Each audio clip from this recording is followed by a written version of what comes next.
రథసప్తమి ఇది మహా అద్భుతమైనటువంటి పండుగ సూర్యనారాయణమూర్తికి సంబంధించింది. మనకి ఈ ఫిబ్రవరి 4, 2025 సంవత్సరంలో మనకి ఈ రథసప్తమి వచ్చిందండి.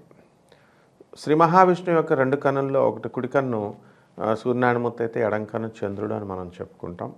ఎవరైతే అనారోగ్య బాధలతో, ముఖ్యంగా చర్మ వ్యాధి బాధలతో ఎవరైతే బాధపడుతున్నారో అటువంటి వాళ్ళందరికీ కూడా ఈ రథసప్తమి పండుగ చేసుకోవడం వల్ల మీకు మళ్ళీ ఆ రోగ బాధల నుంచి మీరు విముక్తులవుతారనమాట. మనకి ఈ రథసప్తమి ఏమైందంటే 7వ రోజు పడుతుంది మనకి ఈ శుక్లపక్షంలో, మాఘమాసంలో. మనం దీనికి సూర్యుడు యొక్క రథానికి గుర్తుగా మనం దక్షిణ భారతదేశంలో మన సౌత్ ఇండియాలో ఏం చేస్తామంటే, ఆంధ్ర తెలంగాణలో చిక్కుడుకాయ ముగ్గేస్తాం. మనం ముగ్గేసేసి, రథం ముగ్గేసేసి చక్కగా ఆ ముగ్గునలాగా రథం లాగుతున్నట్టుగా వేరే వాళ్ళ ఇంటికి కనెక్షన్ ఇస్తాం అన్నమాట. మధ్యలో ఏం చేస్తామండి, ఆవు పిడకలతో మనము చక్కగా ఒక పొయ్యిని పెట్టి దాన్ని ఆవు పిడకలను కాల్చి దాని మీద పాలల్లో పాయసాన్ని తయారు చేస్తాం, బియ్యం అది వండి. ఇది మన సౌత్ ఇండియాలో, దక్షిణ భారతదేశంలో చేసేటటువంటి గొప్ప పండుగ. మనకి శ్రీకాకుళం జిల్లా అరసవెల్లిలో మనకి సూర్యనారాయణమూర్తి గుడి ఉంది. అలాగే కోణార్క్లో, భువనేశ్వర్ దగ్గర కోణార్క్లో కూడా సూర్యనారాయణమూర్తి గుడి ఉంది, కానీ అక్కడ విగ్రహం ఉండదు. ఇక్కడ మాత్రము మనకి ఈ అరసవెల్లిలో ఉంటుంది. కోణార్క్లో ఎలా ఉంటుందంటే, అసలు ఆ విగ్రహం అనేది సగం నిర్మాణం ఆగిపోయింది. ఆ విగ్రహం ఇలా ఎలాడుతూ ఉంటుంది. అండ్ కింద బేస్ ఉండదన్నమాట, మ్యాగ్నెట్స్ అట్లా ఫిట్ చేశారు. అంత అద్భుతమైనటువంటి నిర్మాణం అది. కానీ మనం పూజ పునస్కారాలు చేసుకోవడానికి పనికిరాదు. అక్కడ అరసవెల్లిలో ఉంటుంది.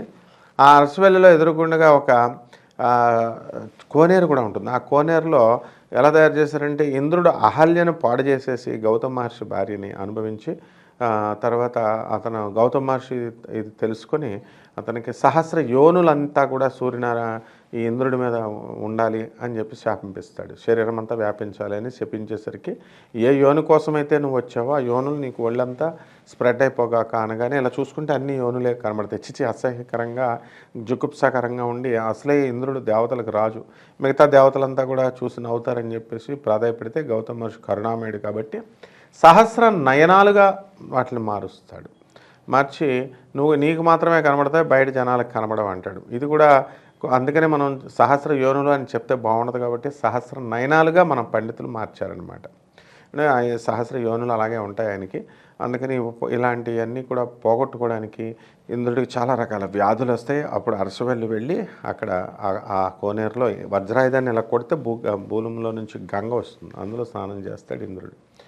చేస్తే పాపాలన్నీ పోతాయి, ఈ దోషం కూడా పోతుంది. కాబట్టి అందరూ కూడా ఎవరైతే రోగాలతో, చర్మ వ్యాధులతో, కుష్టు వ్యాధి ఇలాంటి వ్యాధులు ఎవరైతే ఉన్నారో అటువంటి వాళ్ళంతా కూడా అక్కడికి వెళ్ళి స్నానాలు చేస్తే రోగాలు తగ్గిపోతాయి అన్నమాట. ఆ రథసప్తమి రోజున మనం ఏం చేయాలంటే అండి, తెల్లవారుజామునే మనం నిద్రలేస్తాం. ఇది స్ప్రింగ్ సీజన్ని కొత్తగా ఆహ్వానిస్తున్నాం మనము. అండ్ ఈ రథసప్తమికి మనం ప్రొద్దున్నే నిద్ర లేవాలా, సూర్యనారాయణమూర్తికి ముందే లేచి చక్కగా మనము ఏం చేయాలా, మనము తలంటి స్నానం చేసి, సూర్య నమస్కారాలు చేసి, అర్ఘ్యాలు, తర్పణాలు సూర్యనారాయణమూర్తికి మనం ఇచ్చుకోవాలి. ఆరోగ్యం భాస్కరాదిచ్చేత్ అన్నారు. ఆరోగ్యం భాస్కరుడి చేతిలో ఉంటుంది. భాస్కరుడు అంటే సూర్యనారాయణమూర్తి కాబట్టి ఆయనకి ఈ విధంగా మనం పూజ చేస్తున్నప్పుడు చక్కగా ఆయనకి రోగాలన్నీ కూడా తొలగిపోతాయి, మనకి ఐశ్వర్యాన్ని కూడా ప్రసాదిస్తాడు. అలాగే ఈ స్ప్రింగ్ సీజన్ని మనం ఇన్వైట్ చేసి ఆ తర్వాత రాబోయేటటువంటి కాలానికి మనం వ్యవసాయం హార్వెస్టింగ్ చేయాలి కాబట్టి స్టార్టప్ అనమాట. హార్వెస్టింగ్ స్టార్ట్ చేయడానికి ఆ సీజన్ని మనం ఈ పండుగని మనం పూజ చేస్తాం. అలాగే ఈ డీప్ రూటెడ్ వేదాస్లో ఈ సూర్యుని యొక్క ప్రస్తావన అనేటటువంటి చెప్పబడింది. ఋగ్వేద మండలంలో 10వ శ్లోకంలో 85వ స్తుతిలో మనకి స్తోత్రంలో ఈ యొక్క సూర్య ప్రస్తావన ఇదంతా కూడా వస్తుందన్నమాట. కాబట్టి ఆ రోజున గాయత్రి మంత్ర జపం చేసుకుంటాము. అలాగే సూర్యనారాయణమూర్తికి ఆదిత్య హృదయాలు చదువుతాము, సూర్యనారాయణమూర్తి స్తోత్రాలు, సూర్య సహస్రాలు ఇవన్నీ కూడా చదువుకుంటాం. ఇది కేవలము భారతదేశంలోనే కాకుండా చైనా, ఈజిప్ట్, మెసపటోమియాలో కూడా ఈ సూర్యనారాయణమూర్తి పూజలు అనేటటువంటివి కనబడతాయి. అలాగే ఈ యొక్క సూర్యనారాయణమూర్తికి మనము ఏం చేస్తామంటే, రథాన్ని 7 రథాలు సప్తాశ్వరథమారూఢం అంటాం. అందువలన రథాలని లాగేలాగా మనం వేస్తామో అరుణుడితో ఆయన యొక్క రథాన్ని తోలేవాడి పేరు అరుణుడు అనమాట. అతను తోలుతుంటే దానికి సింబాలిక్ రిప్రజెంటేషన్ ఇది. నార్థన్ హెమిస్ఫియర్లో ఉత్తరాయణంలో ప్రయాణం చేస్తాడు Suryanarayanamurthy.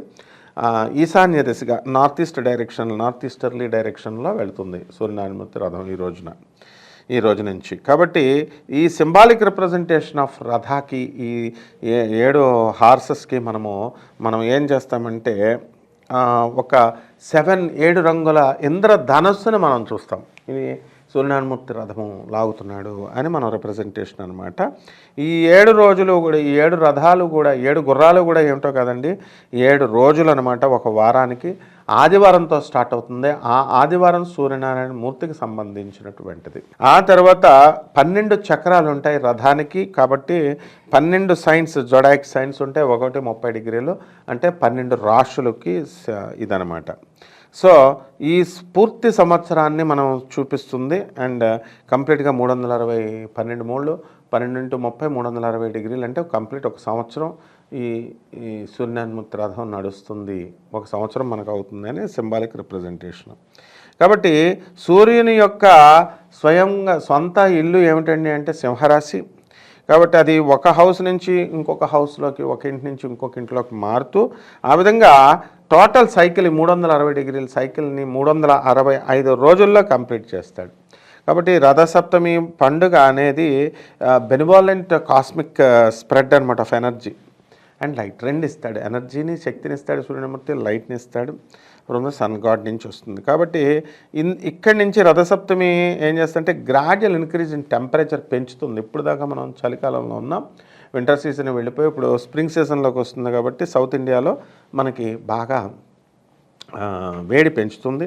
And awaits the arrival of spring season మనకు వస్తుంది. అందువలన ఇదంతా కూడా ఈ పండగను ఏమంటామంటే గుడిపడ్వా లేదా ఉగాది అంటాం. రానున్న కాలంలో వచ్చేటటువంటిది హిందూ దీని ప్రకారం చైత్రమాసం మనకి వచ్చేస్తుంది క్యాలెండర్ ప్రకారం. కాబట్టి మనకి ఈ రథసప్తమి సూర్యనారాయణమూర్తి ఎవరండి అసలు? కశ్యప ప్రజాపతికి అదితి అనేటటువంటి ఋషులకు పుట్టిన తర్వాత అందువల్లనే ఈ రోజున పుట్టాడు. కాబట్టి దీన్ని సూర్య జయంతి అని మనం అంటాం అన్నమాట. కాబట్టి ఈ రోజున మనం కామభోజ ఎంపైర్లో, రాజ్యంలో ఒక రాజు ఉన్నాడండి, యశోవర్మ అనేటటువంటి రాజు. చాలా నోబెల్ కింగ్, అతను చాలా మంచివాడు. అతనికి ఆయన ఈ రాజ్యాన్ని పరిపాలించాలి. అయితే ఆయనకి ఏమైందంటే ఆ స్పెషల్ రోజున మనం ఆయన పూజలు చేయడం వల్ల ఆయనకు ఒక కొడుకు పుట్టాడండి. కొడుకు పుట్టిన తర్వాత ఈ కింగ్ ఏం చేశాడు, దీంతో అయిపోలేదు. ఆ కొడుకు చాలా టెర్మినల్లీ ఇల్ అయిపోయాడు. చాలా అతనికి అనారోగ్య పాలైపోతే అప్పుడు ఒక ఋషి వచ్చి రాజుకి ఏం చెప్తాడంటే, రథసప్తమి పూజ చేసుకోవయ్యా, ఈ పూజ చేసుకుంటే నువ్వు with the reference to rid of his past sins, పూర్వజన్మ కృతం పాపం రోగరూపేణ పీడిత. పూర్వజన్మలో మనం చేసుకున్నటువంటి పాపాలే ఈ జన్మలో రోగాల రూపంలో వస్తుంది. కాబట్టి గత జన్మల పాపాలు పోతేనే కానీ మనకు ఆరోగ్యం రాదు. కాబట్టి సూర్యనారాయణమూర్తి పూజలు చేసుకో, పాత జన్మల రోగాలు పోతాయి మీ అబ్బాయికి అని చేయిస్తాడు. ఆ విధంగా కింగ్ సన్ ఏం చేశాడంటే ఇది చేయడం వల్ల అతనికి ఆరోగ్యం మంచిగా అయిపోయి అతని కింగ్డమ్ని మంచిగా పరిపాలిస్తాడు. కాబట్టి ఈ విధంగా రథసప్తమి రోజున మనకు చెప్పాం కదండి వరల్డ్ హెరిటేజ్ సైట్లో. అండ్ ఇది కంప్లీట్గా కోణార్క్ సన్ టెంపుల్ ఉంది కోణార్క్ ఒరిస్సాలో. అలాగే మనకి బిరాంచి నారాయణ టెంపుల్ కూడా ఉంది బుగుడాలో, గంజాం డిస్ట్రిక్ట్లో. ఈ యొక్క సూర్యనారాయణమూర్తి దేవాలయాలు ఉన్నాయన్నమాట. ఇప్పటికి విష్ణుమూర్తే మనకి సూర్యనారాయణమూర్తిగా మనం పూజ చేసి ఈ రథసప్తమిని మనము ప్యూరిఫికేషన్ ఆఫ్ బాత్, సముద్రంలో కానీ నదుల్లో కానీ ఆ రోజు మనం పూజ చేసుకొని మనం ముందుకు వెళ్తామన్నమాట. కాబట్టి సూర్యనారాయణమూర్తికి ఎంతసేపు కూడా అర్ఘ్యాలు వదలాలి. అర్ఘ్యాలు నమస్కారాలు చేసుకోవడంతో మీరంతా కూడా ఇంట్లో కూడా ఇలా చేసుకోండి. బ్రహ్మాండంగా మీకు అనారోగ్యం పాలైనటువంటి వాళ్ళు ఈ రథసప్తమి ఖచ్చితంగా చేసుకొని పాయసాన్ని నివేదనంగా పెట్టుకోండి. పూజ తెల్లవారుజామున లేచి బ్రహ్మాండంగా మీ ఆరోగ్యం ఉంటుంది. శుభమస్తు.